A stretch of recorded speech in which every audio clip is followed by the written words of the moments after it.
Bueno, después de haber visto los planes, programas y proyectos que pueden desarrollarse a través de la Junta de Andalucía, en el marco de la Junta de Andalucía, vamos a ver otro tipo de programas o iniciativas que pueden tener lugar en los centros educativos, pero que no pertenecen propiamente a la Junta de Andalucía.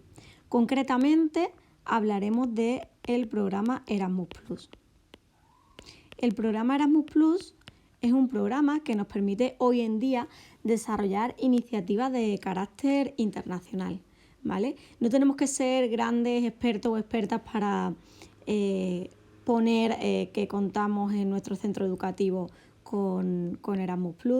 No voy a profundizar demasiado porque es algo bastante complejo, pero solamente quiero que conozcáis las posibilidades que puede aportar para, con este conocimiento, ser capaces de plantearnos el que aparezca en nuestra programación y poder plantear en un futuro actividades relacionadas con la dimensión más internacional.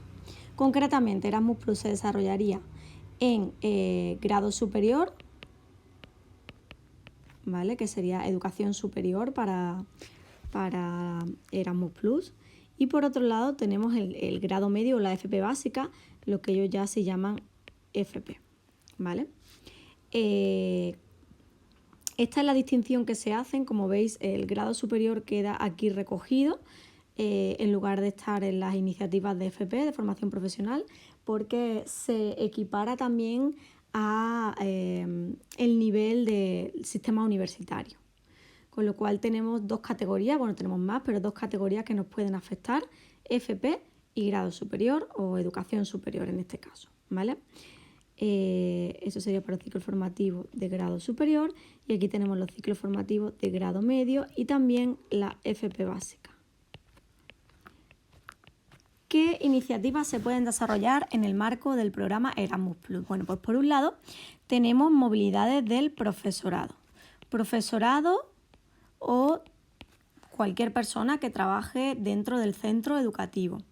¿Para qué nos puede servir esto? Nos puede servir pues para conocer cómo trabajan las empresas del sector en otros países de la Unión Europea o fuera de la Unión Europea, y con ese enriquecimiento y ese conocer cómo se trabaja, qué metodologías se ponen en marcha en otros países, poder traer estos conocimientos a nuestro aula, ¿vale? Esta sería una de las principales ideas de que el profesorado pueda tener movilidades, aunque no la única.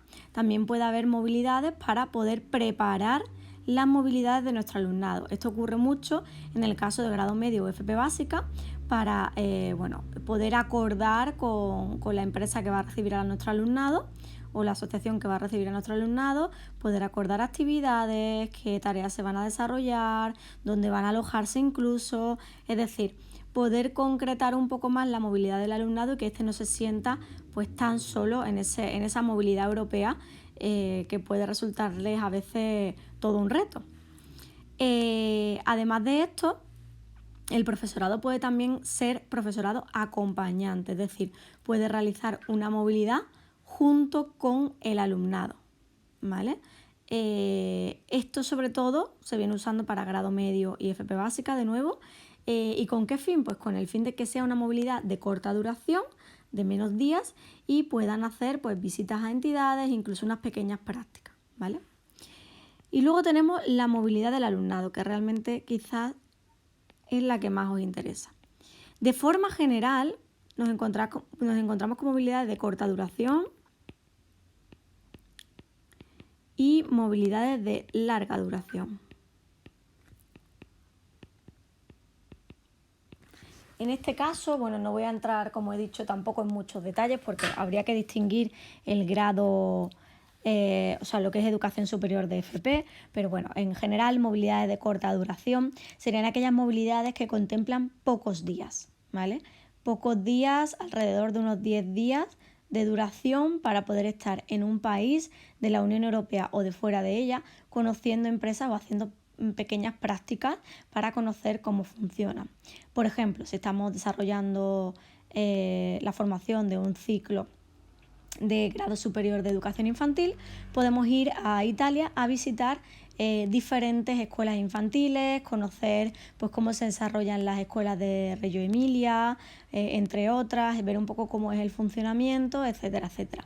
En estas movilidades de corta duración podemos ir acompañados del profesorado o no. Ojo, cuando hablamos de movilidad de corta duración solemos pensar que se desplaza toda la clase, todo el alumnado, pero esto es bastante difícil. Habitualmente las movilidades se desarrollan de forma unipersonal o bien en pequeños grupitos, ¿vale? De hasta 10, 15 alumnos como máximo. Lo normal es incluso menos, pero bueno, en pequeños grupitos. Sé que esto estaréis pensando, bueno, entonces, ¿qué hacemos con el resto de la clase? ¿Cómo se puede desarrollar? Bueno, pues lo ideal sería que estas movilidades se desarrollen con un grupito de alumnos, pero siempre y cuando puedan después compartir la experiencia con el resto del alumnado y hacerles partícipe de alguna forma de ellas. Enriquecer también así la clase y el desarrollo de la misma. Las movilidades de larga duración, sin embargo, están más enfocadas al desarrollo de la FCT, es decir, la formación en centro de trabajo o las prácticas que el alumno o la alumna desarrolla a final de su ciclo formativo, desde aproximadamente mediados de marzo hasta finales de junio, cuando acaba el curso escolar. En este caso, se irían a un país de la Unión Europea o de fuera de ella para desarrollar sus prácticas en una empresa o asociación que tenga cabida un poco este profesional.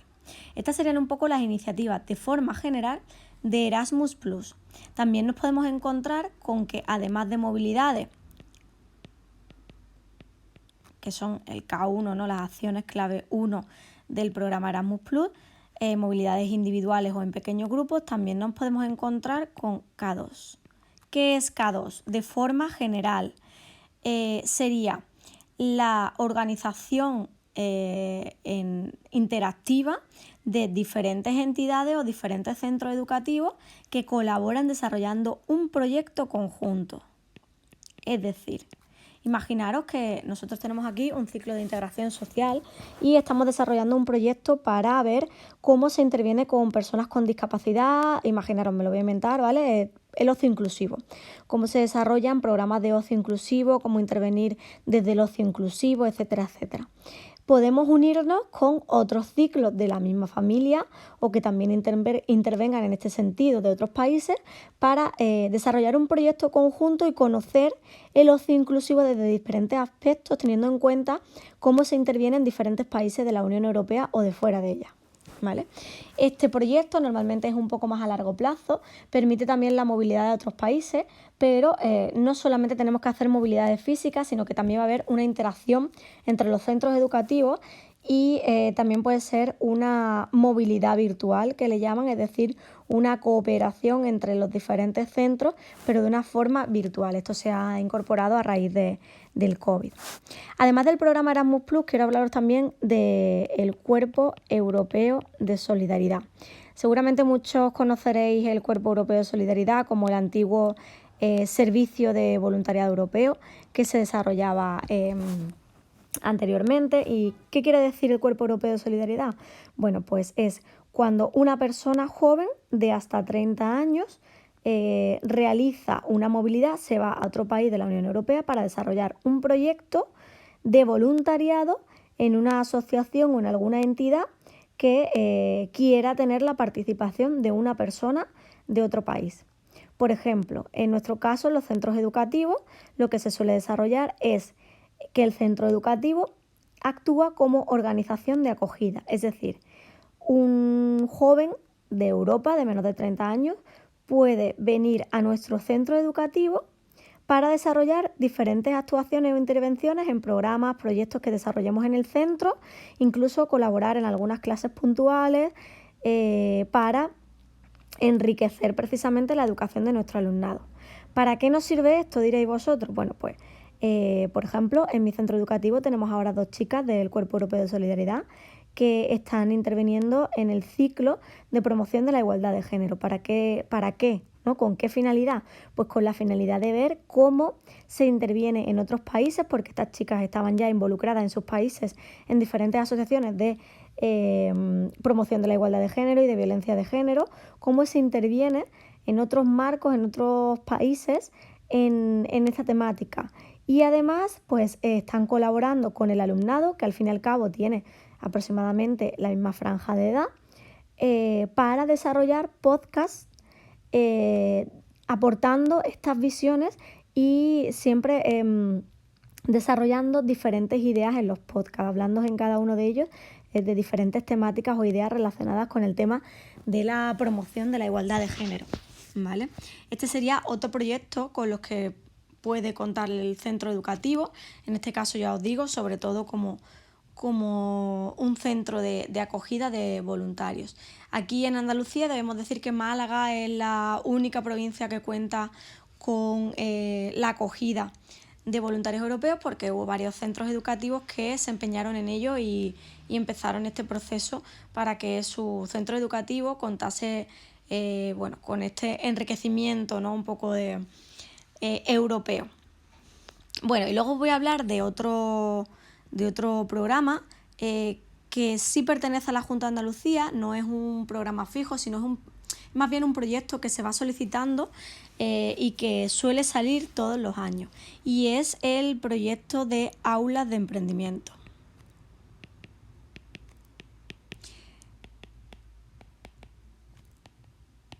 Este proyecto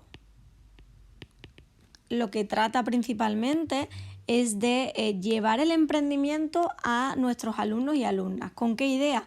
Pues con la idea de que en un futuro puedan desarrollar y poner en marcha sus propios proyectos y no ser simplemente, o no limitarse exclusivamente, mejor dicho, a trabajar por cuenta ajena, sino que tengan iniciativa y recursos suficientes para poder emprender y crear su propio puesto de trabajo. Esto dentro del mundo social se ve como toda una utopía un poco, porque estamos muy ligados al mundo asociativo y consideramos muchas veces que nuestra principal intervención está limitada a trabajar desde una asociación o alguna entidad sin ánimo de lucro. Pero bien es cierto que cada vez más el emprendimiento social se está implementando y está teniendo cabida, ¿vale? En Málaga contamos con muchas entidades, como por ejemplo es Arrabal, que desarrolla acciones de emprendimiento social y desarrolla también actuaciones e intervenciones para fomentar dentro del tejido asociativo el emprendimiento social. Luego también aquí contamos con la Noria, que pertenece a la Diputación de Málaga, como un espacio potente en emprendimientos sociales, un centro de innovación social, y recoge pues también a muchas entidades con ideas innovadoras, incluso tiene una pequeña incubadora de empresas donde también tienen asesoramiento para poder poner en marcha sus propios proyectos. Esta iniciativa de aula de emprendimiento es una iniciativa que muchos centros educativos están poniendo en marcha y desarrollando, puesto que además se da una financiación concreta al centro educativo para que realice talleres, actuaciones o intervenciones destinadas al fomento del espíritu emprendedor, precisamente. Bueno, y estos serían algunas de las iniciativas que podríamos también tener en cuenta y contemplar que nuestro centro educativo tiene o pone en marcha, y que nos serviría no solamente para incluirlas en el contexto, sino también para tenerlas en cuenta en el desarrollo de algunos temas concretos y de supuestos prácticos en el caso de que así fuera, pero sobre todo nos puede ayudar al desarrollo de la programación, porque algunas de las actuaciones o actividades que podemos llevar a cabo pueden estar relacionadas con algunos de estos programas. Si contamos con que en nuestros centros se van a desarrollar algunas de estas iniciativas, sí que sería necesario contemplar alguna actividad, al menos en alguna de las unidades didácticas, relacionadas con estos programas que hemos presentado aquí. De todas formas, no he entrado en profundidad en la mayoría de ellos porque son bastante enrevesados y tienen pues bastante que trabajar.